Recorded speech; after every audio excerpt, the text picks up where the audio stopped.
अस्सलाम वालेकुम स्टूडेंट्स, कैसे हैं आप सब। उम्मीद है आप सब खैरियत से होंगे। स्टूडेंट्स, मैं हूं आपका केमिकल मेंटोर और मैं आपको अपने इस चैनल में खुशामदीद कहता हूं। स्टूडेंट्स, आज हम FSc फर्स्ट ईयर केमिस्ट्री के चैप्टर नंबर 1 का क्वेश्चन नंबर 20 समझने की कोशिश करेंगे। सबसे पहले हम इसकी देखते हैं स्टेटमेंट में कह रहा है calculate the number of grams atoms of Al2S3 which can be prepared by the reaction of 20 gram of aluminium और 30 ग्राम ऑफ सल्फ़र। हो क्या रहा है, हो ये रहा है कि एलुमिनियम के 20 ग्राम और सल्फ़र के 30 ग्राम आपस में रिएक्शन कर रहे हैं और रिएक्शन करके एलुमिनियम के सल्फाइड बना रहे हैं। और हमने ये देखना है कि हमें कितने ग्राम एलुमिनियम के सल्फाइड हासिल होते हैं। साथ ही हमने ये देखना है कि जो हमारे पास नॉन लिमिटिंग रिएक्टेंट है, मतलब जो एक्सेस रिएक्टेंट है, हमने उसकी एक्सेस अमाउंट निकालनी है कि हमने कितनी ज़्यादा मकदार में भेज दिया है। ठीक है, तो सबसे पहले इसके लिए हमारे पास जो एलुमिनियम का मास दिया हुआ है, एलुमिनियम का चूँकि एटॉमिक मास 27 होता है, तो मैंने उसको कैसे लिखा है, molar mass of aluminium is equals to 27 gram per mole. और एलुमिनियम का मास हमें क्वेश्चन में दिया है वो कितना है, 20। हमने इसके नंबर ऑफ़ मोल्स निकाल लेने हैं। नंबर ऑफ़ मोल्स का फार्मूला क्या होता है, मास ओवर मोलर मास। तो मैंने क्या लिखा, number of moles of aluminium is equals to mass over molar mass. ठीक है, मास हमें दिया गया है 20, इसका मोलर मास है 27, तो हमारे पास जवाब क्या आया, 0.74।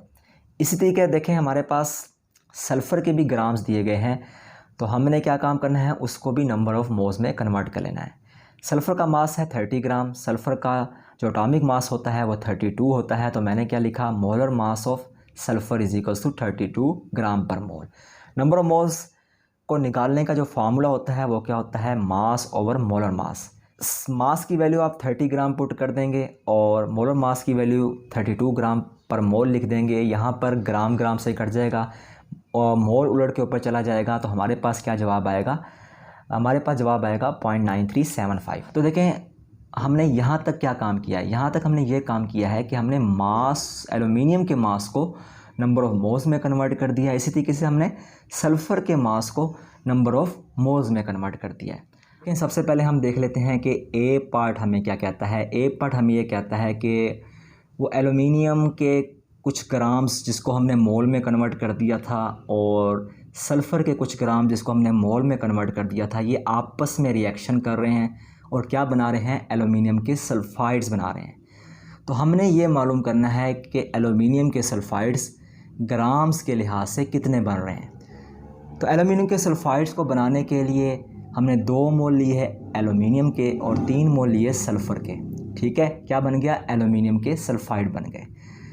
अब इनकी मोल रेशोज़ को आपने आपस में कंपेयर करना है, जहाँ पर 2 पॉसिबिलिटीज़ हो सकती हैं कि एक मरतबा हम एलुमिनियम को एलुमिनियम के सल्फाइड से कंपेयर करें और दूसरी मरतबा हम क्या काम करें, सल्फ़र को एलुमिनियम के सल्फाइड्स के साथ कंपेयर करें। तो जब हम इनको आपस में कंपेयर करेंगे तो हमारे पास देखें पहली जो कैलकुलेशन है वो इस तरीके से है कि एलुमिनियम से एलुमिनियम के सल्फाइड हमने बनाने हैं। तो देखें मैंने क्या काम किया, एलुमिनियम और एलुमिनियम के सल्फाइड की रेशो को आपस में कंपेयर किया। एलुमिनियम के मोल कितने थे, 2 थे। एलुमिनियम के सल्फाइड के मोल कितने थे, 1 थे। तो सेकंड स्टेप में आपने हमेशा 1 फ्रैक्शन रखनी है, तो उसके लिए आपको क्या काम करना पड़ेगा, 2 को 2 पर डिवाइड करना पड़ेगा। हमारे पास जवाब क्या है, 1। ठीक है, राइट हैंड साइड पर उसी वैल्यू से आपने डिवाइड करना है जिस वैल्यू से आपने लेफ़्ट हैंड साइड पर डिवाइड किया था। लेफ़्ट हैंड साइड पर आपने किस वैल्यू से डिवाइड किया था, 2 पर, तो यहाँ पर भी आपने क्या काम करना है, 1 को 2 पर डिवाइड कर देना है। ठीक है, थर्ड स्टेप में आपने गिवन डाटा की वैल्यू को मल्टीप्लाई कर देना है, लेफ़्ट हैंड साइड पर भी और राइट हैंड साइड पर भी। लेफ़्ट हैंड साइड पर अगर आप देखें 0.74 से मल्टीप्लाई हो रहा है, इसका मतलब गिवन डाटा में एलुमिनियम की जो वैल्यू थी वो कितनी थी, 0.74 थी और सल्फ़र की क्या वैल्यू थी, 0.9375 थी। तो एलुमिनियम की वैल्यू कितनी थी, 0.74, उससे आपने मल्टीप्लाई कर दिया लेफ़्ट हैंड साइड पर भी और राइट हैंड साइड पर भी। हमारे पास क्या जवाब आया, 0.37 मोल। इसी तरीके से देखें आपने दूसरी पॉसिबिलिटी हमारे पास क्या है कि हम सल्फ़र से एलुमिनियम के सल्फाइड बनाएं और इनकी मोल रेशो को आपस में कंपेयर करें। तो देखें सल्फ़र के मोल कितने हैं, 3 हैं। एलुमिनियम के सल्फाइड के मोल कितने हैं, 1 है। आपने यहाँ का काम करना है, वन फ्रैक्शन बनानी है। तो वन फ्रैक्शन बनाने के लिए क्या काम करना पड़ेगा, 3 से डिवाइड करना पड़ेगा लेफ़्ट हैंड साइड पर। जितनी वैल्यू से आपने लेफ़्ट हैंड साइड पर डिवाइड किया है उसी वैल्यू से जो है आपने राइट हैंड साइड पर भी डिवाइड करना है। तो 1 को आप 3 पर डिवाइड कर देंगे राइट हैंड साइड पर भी। हमारे पास क्या जवाब आया, 1/3। अब गिवन डाटा की जो सल्फ़र की वैल्यू है वो कितनी है, 0.9375 है। तो 0.9375 की वैल्यू को आप लेफ़्ट हैंड साइड पर भी मल्टीप्लाई कर देंगे और राइट हैंड साइड पर भी मल्टीप्लाई कर देंगे। हमारे पास क्या जवाब आएगा, 0.3125। ठीक है, तो हमने एल्यूमिनियम से भी एल्यूमिनियम के सल्फाइड के मोल निकाले और सल्फ़र से भी हमने एल्यूमिनियम के सल्फाइड के मोल निकाले। तो कौन सा रिएक्टेंट है जो कम एल्यूमिनियम के सल्फाइड बना रहा है, वो है सल्फ़र। तो सल्फ़र यहाँ पे क्या हो जाएगा, लिमिटिंग रिएक्टेंट हो जाएगा। सल्फ़र क्यों लिमिटिंग रिएक्टेंट है, वो इस वजह से है कि चूँकि ये कम से कम जो है एल्यूमिनियम के सल्फाइड बना रहा है, तो मैंने लिख दिया sulphur is the limiting reactant. ठीक है, इसके बाद आपने क्या काम करना है, एल्यूमिनियम के सल्फाइड का मास निकालना है। तो मास निकालने का फार्मूला क्या होता है, number of moles into molar mass. ठीक है, और एल्यूमिनियम के सल्फाइड का जो मोलर मास होता है वो कितना होता है, 150 होता है।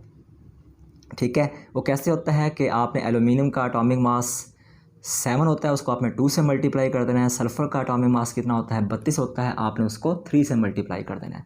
54 में जब आपने 96 ऐड किया तो हमारे पास क्या आया, 150 आया।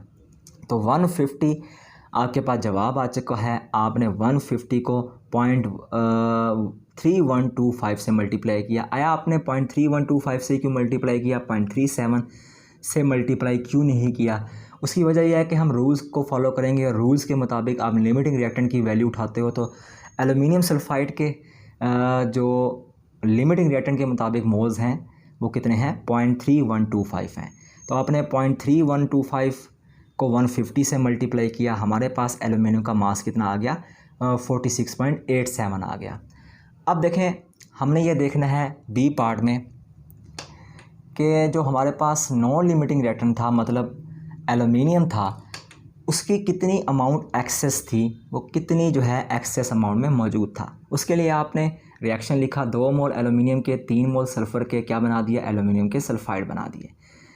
इसके लिए आपने क्या काम करना है, दोनों रिएक्टेंट्स की रेशो को आपस में कंपेयर करना है।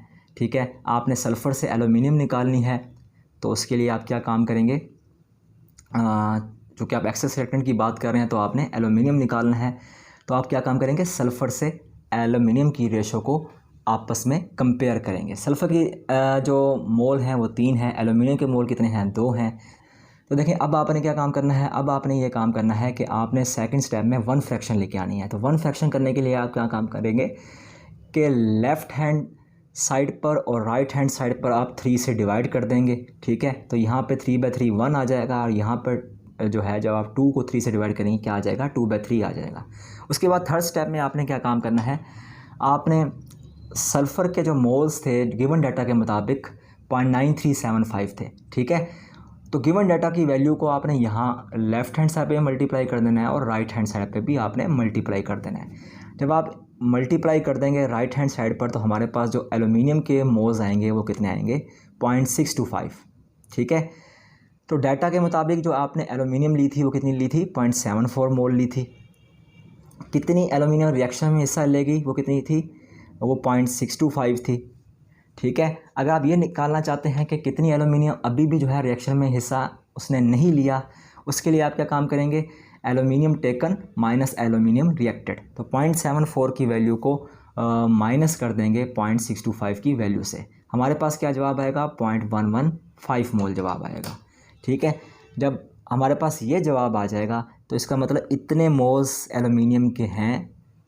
मतलब एल्यूमिनियम क्या है, या तो आप इसको एक्सेस रिएक्टेंट कह दें या आप इसको कह दें नॉन लिमिटिंग रिएक्टेंट। ठीक है, तो इतने मोल्स एल्यूमिनियम के अभी भी अनरिएक्टेड हैं। अब आपने इसको सिंपली मास में कन्वर्ट करना है। तो मास का फार्मूला क्या होता है, number of moles into molar mass. तो इसमें आपने क्या काम करना है, एल्यूमिनियम के मोल्स कितने थे, 0.115, उसको आपने उसके मोलर मास मतलब एटॉमिक मास से मल्टीप्लाई कर देना है। ठीक है, number of moles into molar mass. Number moles कितने हैं, 0.115, और एल्यूमिनियम का एटॉमिक मास मतलब मोलर मास कितना है, 27 है। तो इस जब आप इन दोनों को आपस में मल्टीप्लाई करेंगे हमारे पास क्या जवाब आएगा 3.105 ग्राम। मोल मोल से कट जाएगा और हमारे पास जो एल्यूमिनियम के अनरिएक्टेड मास आएगा वो कितना आएगा 3.105। तो उम्मीद है आज का टॉपिक आपके लिए काफ़ी इन्फॉर्मेटिव रहा होगा। इस टॉपिक से रिलेटेड मज़ीद कुछ क्वेश्चंस होंगे तो आप मुझसे इस कमेंट बॉक्स में पूछ सकते हैं। बहुत बहुत शुक्रिया आपका।